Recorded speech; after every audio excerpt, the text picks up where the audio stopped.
Сәлем достар, бүгін мен сендерге «Мальчик в полосатой пижаме» киносы туралы айтамын. Бруно ата-анасы және әпкесі Гретельмен бірге Берлинде тұрады. Ол достарымен көшеде ойнап жүргенде үйіне маңызды қонақтар келгелі жатыр. Бруноның әкесі Ральфтың қызметте шенін көтерді. Соған байланысты оның отбасына басқа қалаға көшуге тура келеді. Бруно үйіне келгенде Гретель бәрін естіген және ата-анасы барлық мән-жайды айтып береді. Бруно кеткісі келмейді, оған бұл жер ұнайды, оның үстіне достары да бар. Оның әкесі әскери адам, бұйрықты орындауы керек.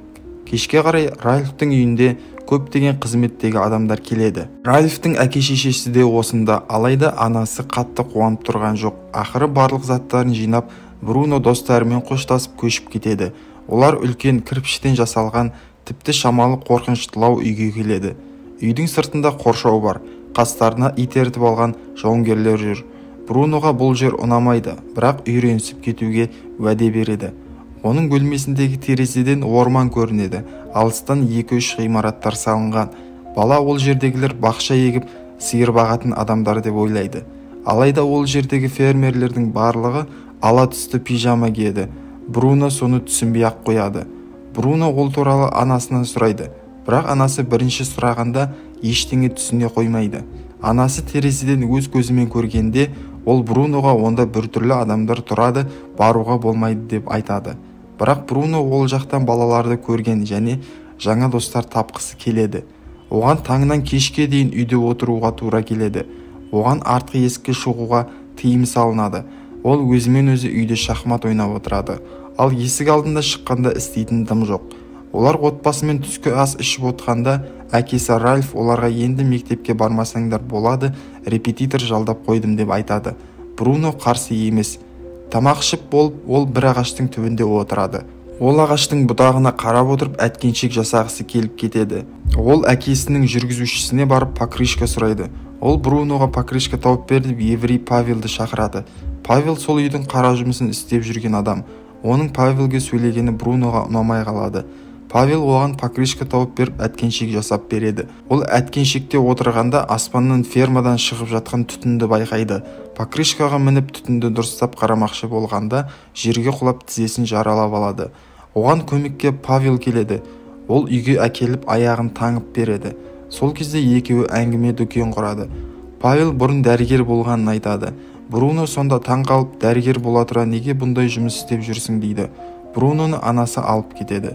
Әйтеуір репетиторде келіп екеуіне сабақ үйретіп жатқанда, ол Бруноның тек шытырман оқиғалы кітап оқитынын байқайды. Ол оған пропагандалық кітаптарды оқу керектігін айтады. Алайда оған мұндай кітаптар қызық емес болады. Ол әткеншекте отырып артқы есіктің ашық екенін байқайды да, ар жағын көргісі келеді. Ол есіктен шығып ормандардың арасында келе жатып, тікен сымдармен қоршалған қоршауға тап болады. Сол қоршаудың ішінде ала түсті пижамада кеудесінде номері жазылған баланы көреді. Балалар танысады. Оның аты Шмуль екен. Ол Шмульден осы жер туралы сұрайды. Бірақ ол онша біле бермейді екен. Ол тек осы жерден шығуға болмайды және үнемі жұмыс істеді, тамақ та бермейді деп айтады. Бір кезде ысқырық естіледі де Шмуль кетіп қалады. Бруно үйге келіп білдіртпей шоколад алып, оны Шмульге бермекші болады. Қоршауға қайтып келгенде ол жерден досын көрмейді. Сол жерде отырып алып, қолына түскенін қоршаудың ішіне лақтырып отырады. Бір кезде қолына темір түсіп лақтырып қалғанда қоршаудың сымдары тоқтартып кетеді. Сөйтсе ол қоршаудың ішіндегі жануарлар қашып кетпес үшін екен. Репетитор үйретіп жатқан пропаганда Бруноға ұнамайды, бірақ әпкесі бәрін жақсы қабылдайды.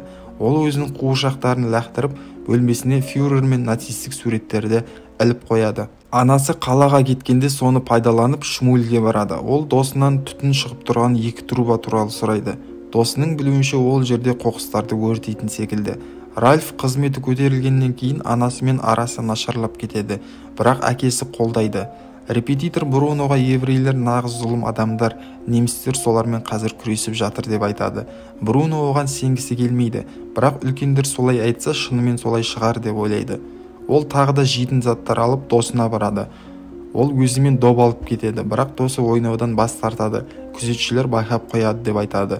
Анасы қаладан келгенде трубадан шығып жатқан түтіннің иісі қатты шығып тұрады. Лейтенант Кетлер оған байқамай сөйлеп қойып, анасы онда тұтқындарды өртейтінін түсініп қояды. Ол ашуланып Ральфқа айқайлап жатады, бірақ Ральф бұны ешкім білмеуі тиіс құпия жоба деп айтады. Ральфтың үйіне әкесі келіп кешкі ас ішеді.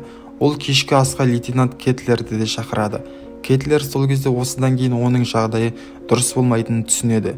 Бір кезде Павел келіп виноның бокалын байқамай төгіп алады. Кетлер оған ашуланып бөлмеден сүйреп алып кетеді. Сөйтіп оны аямай ұрып тастайды. Осыдан кейін Павел ол үйден көрінбей кетеді. Осы көріністен кейін Бруно ұзақ жылап отырады. Әпкесі оны жұбатып, еврейлер нағыз зұлымдар, оларды жою керек дейді. Бірақ Бруно кездестірген еврейлер ондай емес еді. Ральфтың үйіне қонақтар келу керек болады. Салтанатты түрде қарсы алу басталады. Бокалдарды тазартуға Шмульді жіберген екен. Ол досымен сөйлесіп тұрып оған тамақ береді. Бөлмеге Кетлер кіріп келіп, баланы ұры деп кінәлайды. Бірақ Шмуль тамақты Бруно берді деп айтады. Брунодан сұрағанда ол қорқып кетіп, мен оны танымаймын деп айтады. Осыдан кейін Бруно сатқындық жасағанына өзін кінәлап жүреді. Алайда әкесінің қонақтармен бірге көріп отқан киноны көргенде ол жеңілдеп қалады. Ол кинода Шмуль тұрып жатқан жерді көрсетеді. Ол жердегі адамдар бақытты, балалар ойнап жүреді. Осыдан кейін Бруно әкесіне риза болады. Өйткені ол сол лагерді қорғап отыр деп ойлайды. Лейтенант Кетлерді фронтқа жібереді. Өйткені ол әкесіне ұнамай қалады. Бруно Шмульден кешірім сұрау үшін лагерге қайта-қайта барып жүреді. Бір күні Шмульді көреді. Көзі жарақаттанып қалған. Екеуі қол алысып татуласады. Сол күні Ральфке жаман хабар келеді. Бомбардировка кезінде анасы қайтыс болады. Ральф пен Эльза қатты ұрсып, Эльза балаларын мына үйден алыс ұстап әпкесінің үйіне көшіруге шешім қабылдайды. Бруно Шмульге келеді. Шмуль әкесінің жоғалып кеткенін айтады. Бруно қоршауға жерді қазып кіргісі келеді. Досы оған білдіртпес үшін ала түсті пижама әкеліп беремін дейді. Бруно үйіне барып қалтасына бутерброд салып күрек әкеледі. Келген кезде қалтасындағы бутерброды түсіп қалған екен. Олар жерді қазып ала түсті пижаманы киіп қоршауға кіреді. Онда адамдар фильмдегідей өмір сүріп жатпағанын көреді. Екеуі Шмульдің әкесін іздеп таба алмайды. Олар іздеп казарманың ішін қарайды. Кенеттен күзетшілер келіп, бәрін жинап басқа жерге алып кетеді. Талпаның ішінде екеуі де келе жатады. Эльза осы кезде баласын іздеп жүреді. Олар Гретель екеуі артқы есік жаққа барғанда жерден бутербродты көреді де оның қашып кеткенін түсінеді. Ол күйеуінен көмек сұрайды. Жауынгерлер есікті ашып Бруноның ізі бойынша жүреді. Олар қоршауға келгенде Бруноның киімін көреді де қоршауда асты қазылғанын байқайды. Балаларды қорқынышты жерге әкеліп киімдерін шешкізіп душқа түсесіңдер деп бөлмеге кіргізеді де есігін жауып тастайды.